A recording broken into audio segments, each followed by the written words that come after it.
as a presidential candidate, the political side of his life. We gather at the World War II Memorial today, and I would just remind us of his military service, because I think that service is what then determined how Bob Dole conducted himself in Congress as a candidate, as a presidential candidate, as a vice presidential candidate. And the things that I think about, and I don't know this, but as I have admired and watched the life, studied the life of Bob Dole, military service, his tragedy, his horrific injuries in Italy resulted in the things that made him who he was and why he's so respected and admired. Certainly the injury, the recovery, the response. Let me start with going to the VA hospital in Michigan. And there he was surrounded by other veterans in similar circumstances, which gave him an understanding of people who suffered. And ironically, perhaps fortuitously, maybe by fate, there is Senator Inouye. Later to be Senator Inouye. There is later to be Senator Hart. And those folks who served in World War II and recovered together, they looked at life differently than anyone else ever did, and it determined the nature of Bob Dole's working with others to accomplish the goals that he set forth in his legislative and political career. If you serve with somebody in the Army, you serve with somebody in the military, you then go to the VA hospital and recover together, it cannot help but change how you look at other people, and the question of whether they are a Republican or Democrat is absolutely irrelevant. And then the return. Quite frankly, the VA failed to continue to support Senator Dole in his recovery, but his hometown. The proverbial story that we've all heard, I've heard my whole life, about the cigar box in the drugstore where Bob Dole was the soda jerk in high school, and the monies raised, the nickels, the dimes, and the dollars, to help pay for the expenses of his care and recovery. How could you not leave that experience and know that Kansans are special? Know that your community cares and loves you, and how can you not then in your public service return the debt to those people who helped care for you? Bob Dole was an outstanding athlete, loved in his community, known for a high school student, worked hard, was known in town, and had a bright future. Roger, he wanted to be a physician, as you probably know. He wanted to be a star athlete at the University of Kansas. Those things were eliminated as options for his life because of that service. And so Bob Dole learned about other people and their service and sacrifice. He worked with them. He knows about the love and care of his Kansans, and that reflected the things that he is so well known for as a legislator. Americans with Disabilities Act, Food for Peace, service to veterans. Roger's right about Bob Dole being at this memorial on so many occasions, the memorial he created, and I thank him for that. My dad, a World War II veteran, saw this memorial, which would not have been here but for Bob Dole's effort. So we pay respect to Bob Dole as the person, as the legislator, as the politician, but it originates because he was the serviceman answering the call of his nation. Shortly before this memorial was opened, I walked up here to see what it was going to look like, my days in the House, and I walked over to the Kansas column, and I stepped away from the memorial and called my dad at home in Plainville, Kansas, a World War II veteran, Northern Africa, Sicily, Italy. Bob Dole's mother called my grandmother when Bob Dole was injured to say, "We know Ray is in Italy. Can your dad try to find, can Ray try to find Bob Dole and get us a message as to what has transpired, where he is and how he's doing?" So I step away from the memorial and I call my dad back at home in one of those small towns of Kansas. And fortunately for me, I got the answering machine, because we don't say these things to our moms and dads, but I said, Dad, I'm at the World War II Memorial, built in your honor. And Dad, I want you to know that I respect you. I thank you for your service. And Dad, I love you. And I walk back to the office and my cell phone rings. It's my dad. And he says, Gerald. And yes, Dad. He said, you left me a voicemail, but I couldn't understand it. Would you repeat it? And I can't repeat it to my dad today. He's no longer living. But we can repeat it to all those who serve us now. We can repeat it to all those who served us in the past. And we can say it together collectively as Kansans, but perhaps more importantly as Americans. Bob Dole, we respect you. We thank you for your service. And sir, we love you.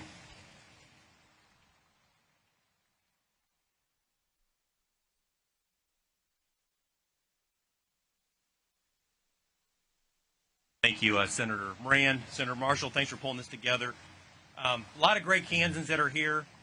Pretty amazing to see a lot of people. I know the staff, the people that work for Senator Dole. Incredible time. I'm glad we chose this place. When this memorial was dedicated, we brought my grandfather, who fought in World War II. He landed D-Day +6 from Johnson, Kansas, out here for the memorial. And so clear that this would not exist if it wasn't for Bob Dole and the tremendous impact that that weekend had on our family. I'll never, ever forget it, and will always be grateful to Senator Dole. Before I came out here Monday night, I'm tucking our kids in bed, and I'm talking about the week, and I was telling the kids that, hey, we're going to spend a lot of time this week honoring this guy, Bob Dole. And I was telling the story of Bob Dole, and it's interesting. I was telling the kids a story about him being injured and almost dying, and then they said he'd never walk, and then he went on to walk and then to serve. And Austin, my son who's 8, he said, Dad, he said, God must have had a special plan for Bob Dole.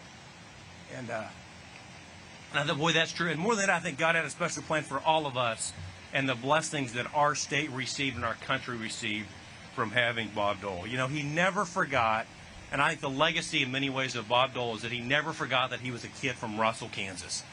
And he never lost sight of the fact that the heartbeat of the country is alive and well in places like Russell, Kansas, and throughout rural America. You know, an image that's very clear to me a couple years ago when there was all this kneeling at national football games by our athletes for the flag. People wouldn't stand for the flag. And here you have Bob Dole and that image of him getting out of his wheelchair to stand for the flag. Unbelievable. Tremendous legacy that he's given all of us. And so in many ways, so I really enjoyed here in September. A few weeks ago, I was able to go and meet with Senator Dole. And I'll tell you, at that time, he was active, upbeat. He wanted to know my plan for this. He wanted to know my plan for that. He wanted to know about Kansas. He wanted to know about agriculture. It just went on and on and on. And he left. He gave us 3 pieces of advice. He said, number 1, he said, treat people well. Number 2, he said, work hard. Number 3, never forget where you come from. And so may us all never forget that we're from places like Russell and Plainville and El Dorado and Leavenworth and Dodge City and Hutchinson, Galena, Osage, and places like Winter. So, Senator Marshall, thanks for doing this. I think next up we have, Congressman LaTurner.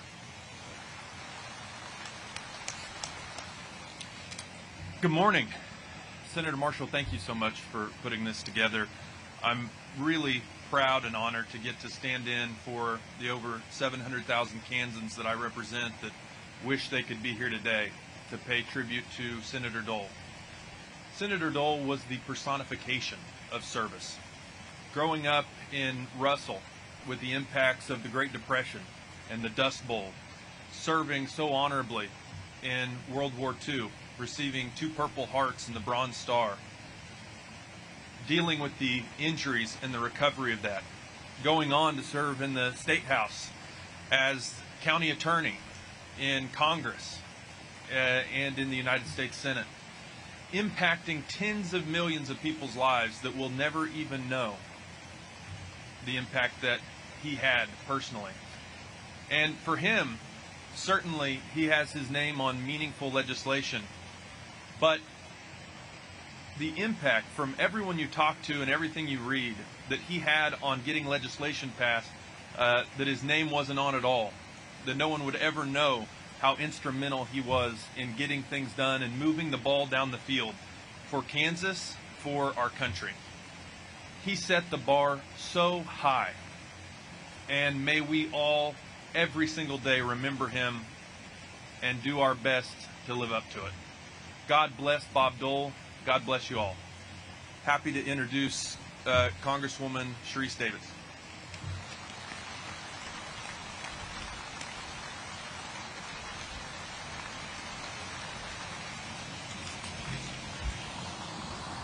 Good morning.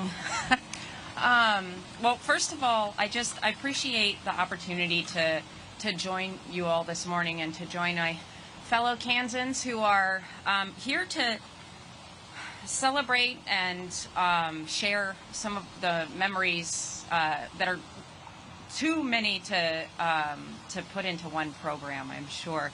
And then my heart goes out to his entire family, Elizabeth, and our state. Really, our entire state is suffering this loss because Senator Dole was absolutely a true statesman. And I think you're going to hear that time and time again from so many different people, that he really was not just a giant in Kansas politics, but a giant in American politics and the culture of America.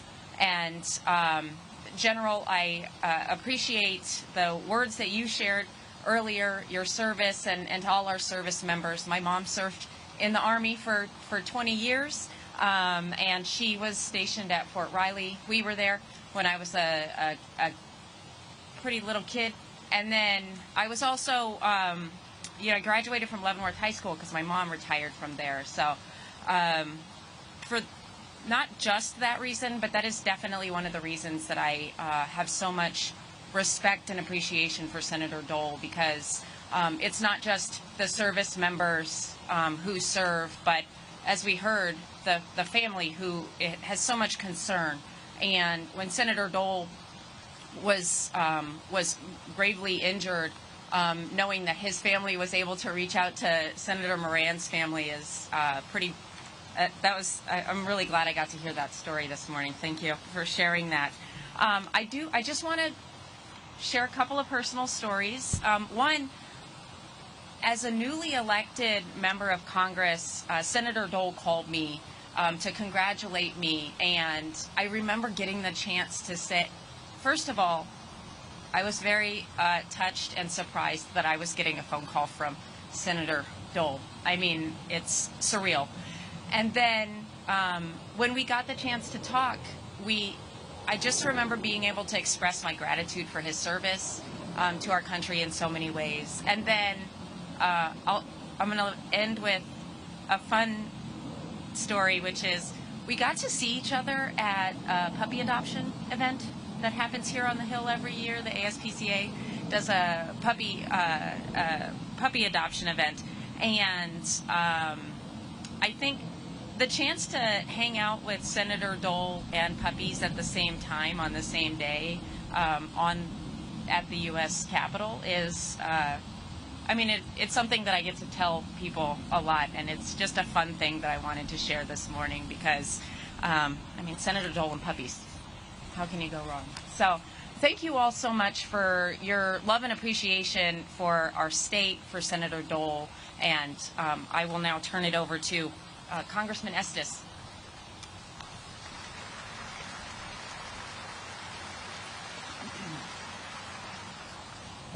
Good morning.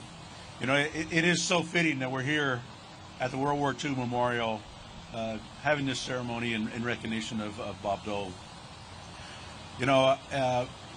Bob, he had a great life ahead of him as a young man. And World War II started, and like so many millions of others, stepped up and changed the direction of his life and hit it in a different direction. Obviously, with the injuries that he suffered during the war, formed a critical part of his life, what he did, how he did it, how he viewed the world, how he viewed individuals, how he viewed what he should deal and how he should deal with even bureaucracies like the Veterans Administration and helping support those veterans who've done so well. And some of my memories of Bob Dole are being here and meeting Honor Flight as they arrived.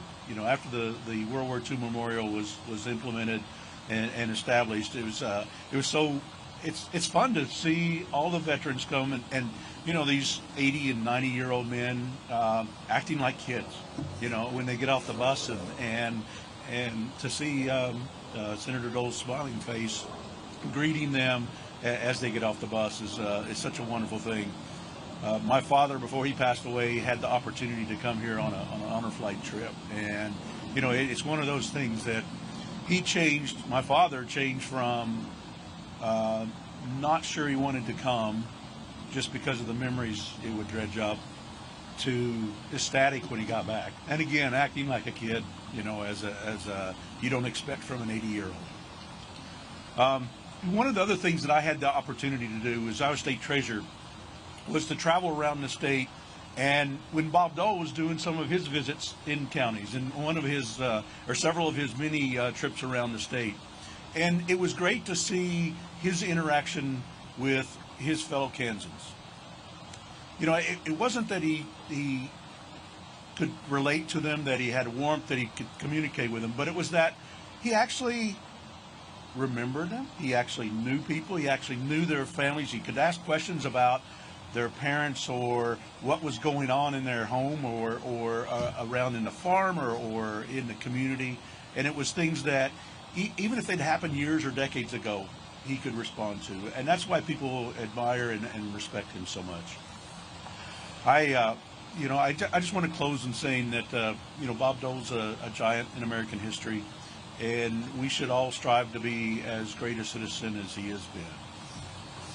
But now I'd like to introduce former Congressman Kevin Yoder.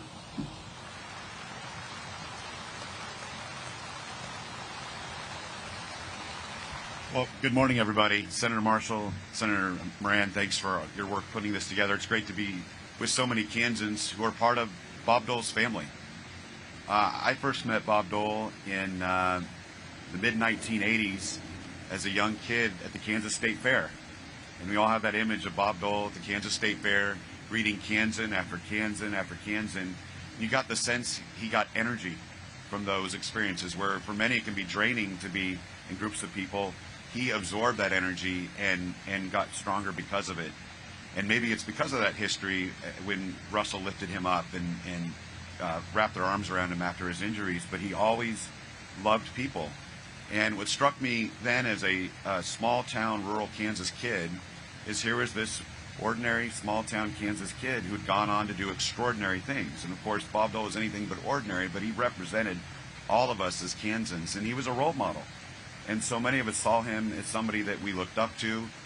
He was larger than life, and he was inspirational. And that role modeling continued when you come to Congress and he wraps his arms around you, no matter what political party you're from, no matter who you are, you're part of Bob Dole's family. And I think that's maybe why we've been so blessed with a great Kansas delegation of folks that also never forget where they're from, who have been selfless leaders. It's part of our Kansas tradition because Bob Dole led the way and showed us that example. And I was struck even in his last years. You all remember, it might have been 2018, a few years ago, when he came back and still did a 105 county tour and sat there in every little spot in every county in Kansas and listened to every ma and pa come up, and they all had a personal connection to him, and they all had a story, and he loved it. It wasn't a burden, it was a joy.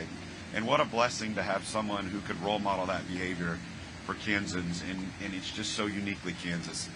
And to be here at the World War II Memorial, of course, that we've all described as the place that Bob Dole built, that he symbolized, that he sacrificed, as everyone in his generation did. To be here, I will always think of Bob Dole. I'll never drive by this space or walk in this space and not think personally about Bob Dole. And I'll think about what he meant to America. And America is a stronger nation because of Bob Dole. It's a safer nation. It's a kinder nation, and it's a more just nation because of Bob Dole. And Bob Dole, of course, was a soldier. He was a statesman. He was a senator. But most of all, he was a Kansan. And he was my hero, and he was our friend. God bless Bob Dole. And now, Senator Emeritus, the great senator, who so embodied Bob Dole's spirit and his leadership, Senator Pat Roberts.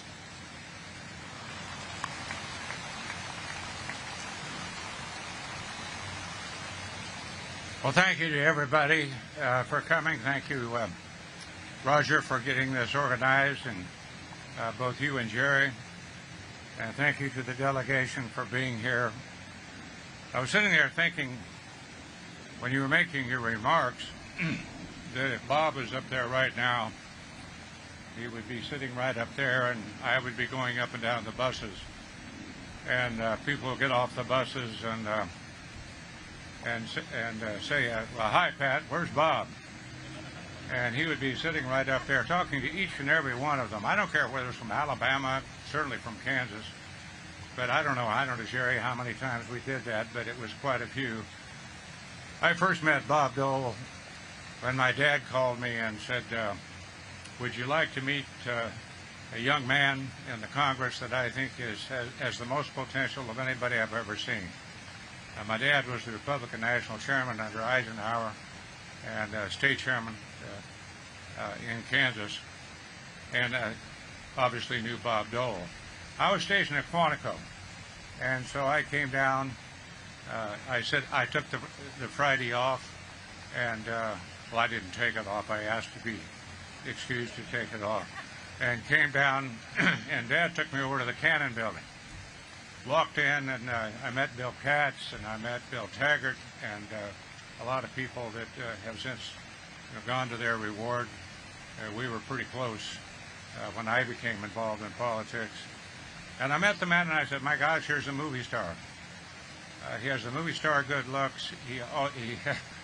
He had such a warm greeting about him. He made you feel like you've known him forever. That's the small town kind of thing that we all have in Kansas and sometimes take for granted. I really didn't see him again until I was out in Arizona trying to be the William Allen White of Arizona, or the Paul Harvey of Arizona. That didn't work out so well, but it was a good experience. Frank Carlson called me, the senior senator at that particular time. Frank Carlson is the man that worked with three others to establish the prayer breakfast, the National Prayer Breakfast, and all the prayer breakfasts we have in the House and Senate. Not many people know about that. Maybe it would give people some heart and some positive feelings if they knew.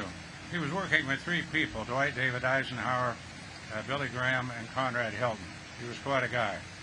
I was very privileged to be his chief of staff. And so when the senator determined he wasn't going to run, he asked his former chief of staff, George Stafford, my dad, Huck Boyd, several others in the room. I was in the room off to the side, being a staffer. And they were talking about the fact that he would retire and who would replace him. There was a lot of talk about Garner Shriver at that particular time, being the senior member of Congress. But everybody knew it was Bob Dole. And so it was Senator Carlson who called him up and indicated he was going to retire, and said he would support him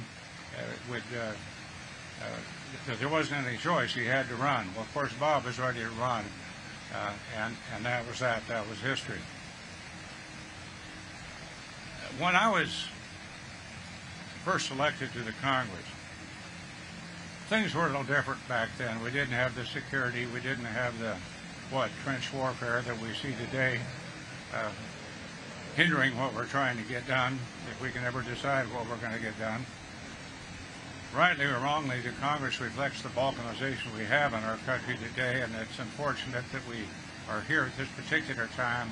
We were very fortunate to have a man like Bob Dole lead us in the Senate and really get things done. But I can remember so many wonderful stories. When I first became a member, why, I was in a position where I could play a few little pranks on the Dole staff, and the Dole staff would always try to reciprocate. And for some reason, people thought I sounded a little bit like Bob. So one day, I just picked up the phone and I called Wolford. I knew his number. I said, "Where's my speech?" And he says, "Well, sir, I don't know, but I'll find out." "I only have 5 minutes. You better get the speech over here." Hung up the phone. Sheila Burke and Claude Alexander and everybody on the floor went nuts, and so did Bill. And so he called Taggart. Taggart didn't know about any speech. So I waited about 7 more minutes, picked up the phone again and said, "I'm giving up on my speech. And I've got to talk to you all about getting things there on time." Put down the phone. Then I went back to my staff, and I said, "If any Dole staffer calls me for the rest of the week, I'm not in." Bob Dole was the kind of guy that when he was a leader in the Senate and I was in the House, I had so much more, I'm not going to say power, but so much more ability to get things done because they assumed that what I was for, Bob was for. I never told them the difference. I certainly didn't tell Bob. I'll give you an example. Department of Labor and the EPA under, I can't remember which administration it was. It might have been Obama. I think it was Clinton. But they had determined that they were going to make a statement about rural fugitive dust. Jerry knows what we're talking about, and some of the things that happened with the alphabet agencies back here. And so they stopped the Kansas wheat harvest. Boom. Nobody does that. Nobody would even think about doing that, but they did that. Well, as you can imagine, it raised a hell of a lot of dust and hell out in Kansas. Our phones were ringing off the, constant ringing. What's going on? Pat, what on earth is going on? I knew there was a meeting at the Department of Agriculture with all the farm groups, and then also the Department of Labor, EPA, and the USDA. Hopped in my car, went down, double parked, went in the room. It wasn't the big first building, the second building. They have an auditorium in there. I just opened up the door. I said, "I'm Pat Roberts. I'm a member of the House Agriculture Committee. And I just want you to know that there's a meeting at 2 o'clock with Bob Dole, and I've never seen the leader more upset. He is absolutely livid. So if all you folks up there on the dais could meet with Bob and some of us at 2 o'clock, we ought to do that." And left. And then I drove my car. At that time, you could park up there on the apron, and went in to see Bob. I asked Sheila Burke, "How's Bob?" And Sheila said, "How is he always?" And so I went over there and I tugged on the back of his coat, and he looked around and says, "What's going on?" I said, "They stopped the Kansas wheat harvest." "What?" "They stopped the Kansas wheat harvest, and sir, you have a meeting at 2 o'clock with the people responsible. Take care of it." So Tag and Bill Wolford and I were trying to figure out what room. We were going to get several others in the room as well. Then I got a call from my office and said the USDA just called. No, it was the Department of Labor that just called and said, "That won't be necessary. We've lifted that. Stop. It's going to be okay." That just indicates to you what you can do when, of course, I called a meeting and not even telling Dole that was going to happen. A lot of stories like that. Were we here today, if Bob were here today, he would be sitting right up there. Buses would be coming in. And if the temperature was right, just like it is today, he would lean over and say, "Pat, let's get this done." So I think it's time for me to close with the thought that I had on Sunday when I learned of Bob's passing. And I said the sun didn't come up very high that day in losing one of our favorite sons. We have two, Bob Dole and his hero, Ike. And I want to specifically mention that when he talked to the World War II veterans and Vietnam veterans and Korean veterans, he would say, "Isn't it a shame that we don't have a memorial for Dwight David Eisenhower, for Ike?" So when people came to the memorial, they could go to another memorial for Ike and salute their commanding officer. He not only helped build this, he helped build the Eisenhower Memorial, which took us 24 years, which is just down the road down here on Independence Avenue, making it possible for any World War II veteran or any veteran to go up to that memorial and salute their commanding officer. He's an amazing man. We have not lost him. He is here with us. When he passed in his sleep, I think probably the good Lord came down and touched Bob and said, "Bob, it's time for you to come with me. There are a lot of World War II veterans that like to visit with you. There are a lot of people from Kansas and all over the country that would like to visit with you. A lot of farmers and ranchers who are still complaining. And a lot of pet lovers. And a lot of people who are disabled, who were disabled. They're not disabled now. It's time to come and visit with them. And you have a great deal of people that will certainly have you in your hearts here on earth." And so he went with the Lord. And I want to thank God and the Lord in behalf of us all for enabling us to live in a time and a space where we got to know such a great man. Thank you.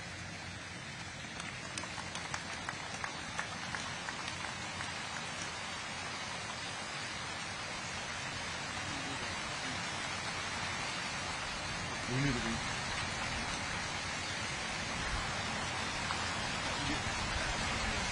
Delegation